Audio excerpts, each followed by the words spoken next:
waaw gisuma ko ci ñoom ci yow laa ko gis. kon bési bi la. mais ci yow laa ko gis Barthélémy li ma teg su bët. maanaam ci ay fait ci assemblée nationale. mooy li ñu fa def. mais loolu laa gis mu nekk lu ñaaw. mais yow da nga bokk ci presse boobu qui refuse de dire la vérité loolu mooy dëgg. mais wax ma. da nga bokk yow xam nga fu may waxee. ci presse bi qui refuse de dire la vérité xam nga tax ma ñëw TFM parce que saa yi bu may ñëw TFM ñëpp ne ma bul dem TFM man la damay dem TFM ce que j'ai à dire je le dirai sur la TFM.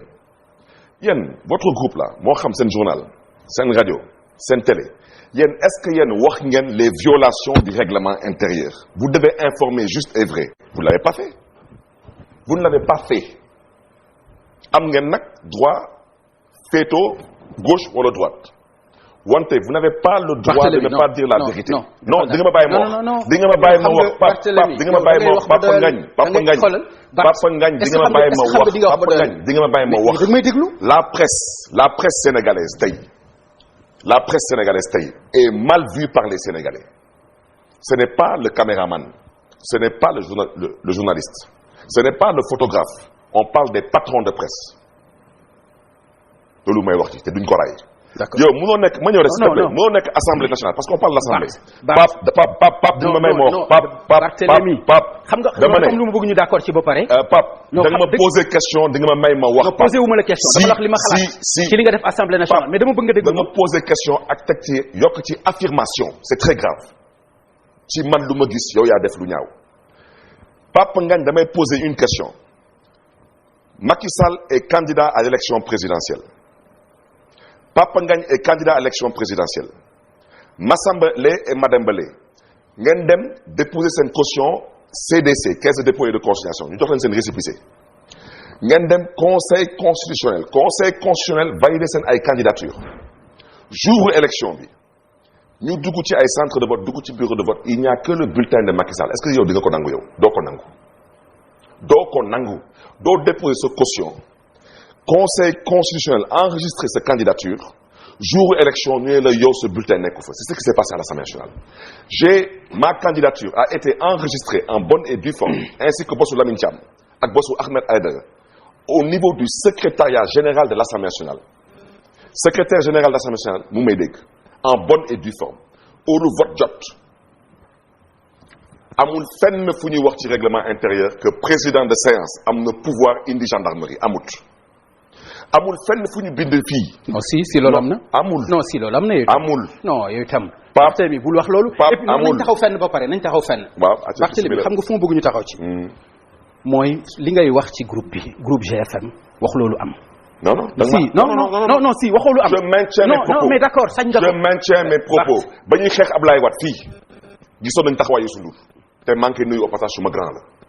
gisoon nañ fi taxawaayu groupe Futur Média ba ñuy xeex Ablaye Wade. ok le premier opposant de Abdoulaye Wade c'était le groupe Futur Média. ok fii laa koy waxee. d'accord léegi xoolaat leen seen taxawaay léegi Bart. xoolaat leen seen taxawaay. d'accord Bart. parce que nag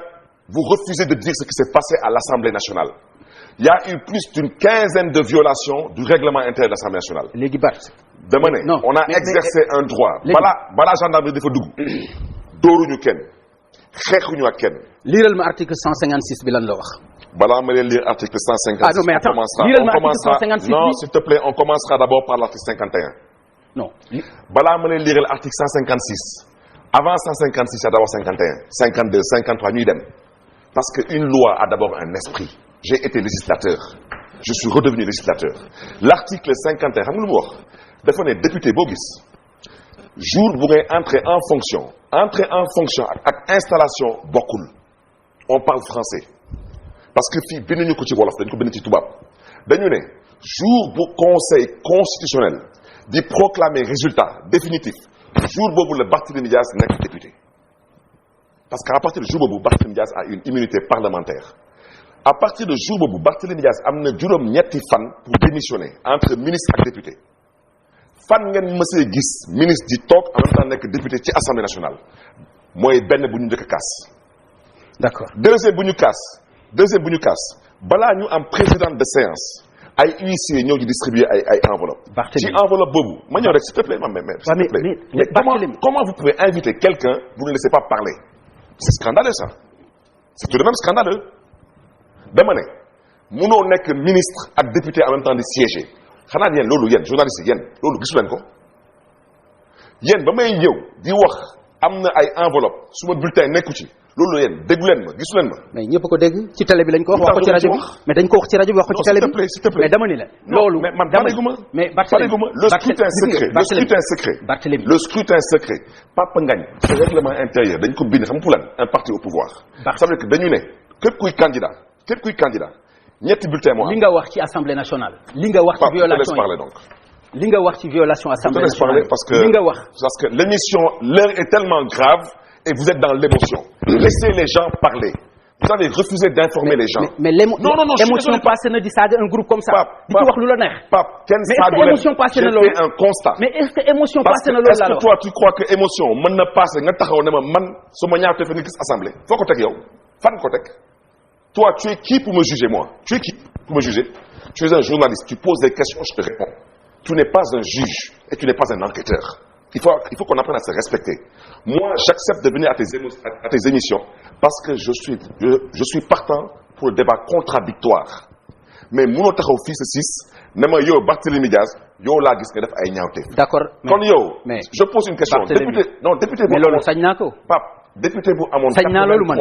sama gis-gis sañ naa ko wax man Pape sañ naa wax li ma gis lu ñaaw la Pape xanaa yow kon yow gisoo yow député bu amoon 83 procuration gisoo ko ba benn député di ko ne delloo ma suma procuration ñaawlu naa ko non boobu moom ñaawul leen ko lenn rek ngeen fi ñaawlu da nga ma laaj wala laajuloo ma lenn ngeen fi ñaawlu da nga ma laaj wala laajuloo ma Papa Ngagne lenn ngeen fi ñaawlu voilà dans toute la presse c'est soi-disant le comportement d'une opposition qui s'est battue contre la violation du règlement intérieur de l'Assemblée nationale et ça va se passer comme ça jusqu'à la fin parce que Assemblée nationale wala gars yi teg affaire yi ci yoon wala nii lay demee parce que tant que ñoom ils étaient 130 ñeneen ñi nekk 30 wala 35. ñu doon jaay ñi doole. léegi baax mais yow mënoo nekk tey 80. ñeneen nekk 80 nga ne noonu damay jaay doole mënul nekk. ok dafa mënul nekk. alors donc moi je reviens à ce que j'ai déjà dit. je te dis. article 56 bi. l'article 51 a été violé. c'est sur le début du mandat. l'article 53 a été violé. mooy police intérieure amul fenn ci police intérieure fu ñuy wax que le président de séance qui n'est pas le président de l'Assemblée nationale a le pouvoir de faire rentrer l'armée. Le Sénégal donne le Sénégal bataille. C'est la première fois où l'armée est rentrée dans l'hémicycle. En 1962, l'armée bi dugul ci biir dafa encercler l'Assemblée mais dugul. Yow naka nga mën a toog pour l'élection d'un président tu fais rentrer l'armée du Sénégal dans l'enceinte de l'hémicycle. Lu tax te ñun lenn rek la ñuy def appel au règlement waxuñu fi leneen à part appel au règlement te su ngeen gisee ci vidéo bi am na fu ma jëlee micro bi lu tax ma jël micro bi dama ñëwaat ci présidente bi ma ne ko madame la présidente il faut rester sur la procédure mooy bi Cheikh Seck di wax Pape non damay laaj ndax mooy bi ngay wax noonu Pape le règlement intérieur de l'Assemblée nationale mooy suñu alxuraan mooy suñu bible oui dañu ne suñuy installé président assemblée nationale amuñu beneen débat bu mën a am ci assemblée mën naa jot kii bi règlement bi allez-y waxal maa lay dégg non continue non mënu ma ko xool di ngay di kii li ma ci bëgg a xool naa la ko wax man après li ma ci bëgg a wax naa la ko wax après non mais quand je te laisse d'abord consulter d'abord le règlement après tu poses ta question non dama ni vas-y non li ma la bëgg a laaj mooy article 50 da nga ni ma liiral article 51 début du mandat article 51 mi ngi page 34 article 51 page 34 bon début du mandat d'abord ça c'est d'abord non loolu dafa am polémique xam nga loolu dafa am werante début du mandat bi xam nga werante bi ci am Pape on parle français ok installation ak entrée en fonction bokkul nee nañu entrée en fonction bés bu conseil constitutionnel di proclamer les résultats définitifs à partir de ce jour-là tu entres en fonction installation mooy lu ñu amoon assemblée nationale te dañu ne soo entrée en fonction am nga juróom-ñetti fan pour démissionner ñun ñu dem sàkku ci moom le respect du règlement intérieur mais femme bi gantuñu liiral article 53 police intérieure mooy ngi page 36 liiral article 53 57 ak 59 Assemblée nationale quand on parle de personne on parle pas de député et chaque fois qu'on parle de député on mentionne le nom député fii dañu ne président Assemblée nationale la ñu waxuñu président de séance dañu ne président Assemblée nationale am na sañ-sañ génne bépp personne bépp doomu aadama buy def lii wala buy def lii wala buy def lii man ci Assemblée nationale je ne suis pas une personne je suis un député donc amul kenn te puis di nga gis xoolal fii damal article 59 page 36 ñu wax le député bu jalgati dañuy commencer 1 dem 2 dem 3 dem 4 te président balaa muy jël décision da koy soumettre à la plénière mooy décider est-ce que député bi dañ koy suspendre pour la durée de cette commission en fait comment dirais-je encore de ces travaux-là ou pas. Mais président de l'Assemblée nationale ce n'est que d'abord qu'un député. C'est un député qui a été choisi pour présider l'Assemblée nationale.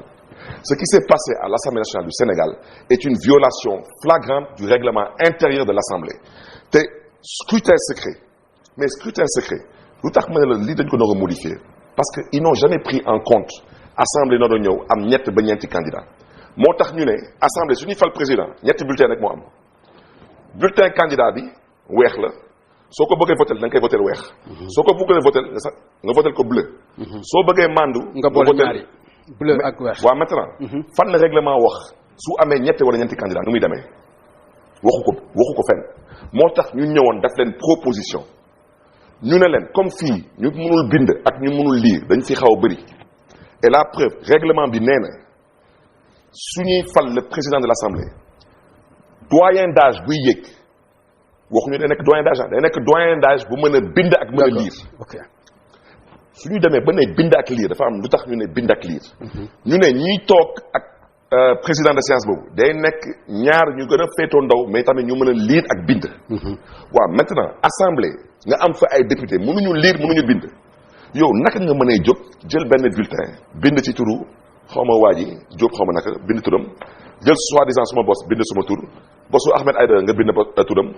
bosu Lamine Thiam bu PDS nga bind turam waaw maintenant damay laaj waa ku bëgg a abstenir ban bulletin lay jël ku bëgg a voter contre ban bulletin lay jël moo tax ñu proposer leen comme suñuy fal ay maire wala ay président conseil départemental dañu tànn ay couleur te loolu amul fenn fu ko règlement intérieur di dàqee d'accord ñoom ñu taxaw ne couleur du am ñu ne leen lu tax ñu ne na ngeen jël couleur parce que ñun xam nañ que ci biir assemblée bi am na fi benn député bu fi am ay procuration pour 82 députés te tegu ko ci yoon parce que même pour procuration yi mais xoolal page 53 lépp boo ko bëggee expliquer dafay ko non mais parce que il faut nga comprendre moi aussi xoolal non déglu ma Sénégal xamuñu ku tooñ ku fayu lañu xam xoolal s'il te plaît dernier article bi laay wax xoolal article 88 page 53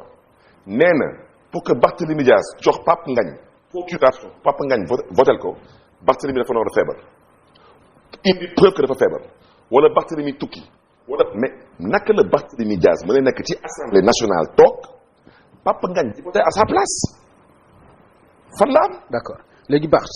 xam nga li nga wax nii fan la am non xam nga ñoom loolu mën nañ ci tontu mais li ma bëgg yow nga tontu ci non dama bëgg yow nga tontu ci non xaaral rek Bart loolu ñoom dinañ ci tontu non ñoom dinañ tontu ci loolu duñ ci tontu pourquoi duñ ci tontu ils ont violé la loi mais pourquoi duñ ci tontu ils ont violé la loi mais Barthélémy ñoom dinañ tontu ci loolu duñ ci tontu non mais xam nga lu ma bëgg yow nga tontu ci li ma lay wax ci lan noonu li nga wax li nga def yow par exemple loolu ñoom buñ ko defee lan laa def non damay laaj lan laa def taxaw foofu di xataraayu di xëcc ay micro di ko yóbbu war nga def loolu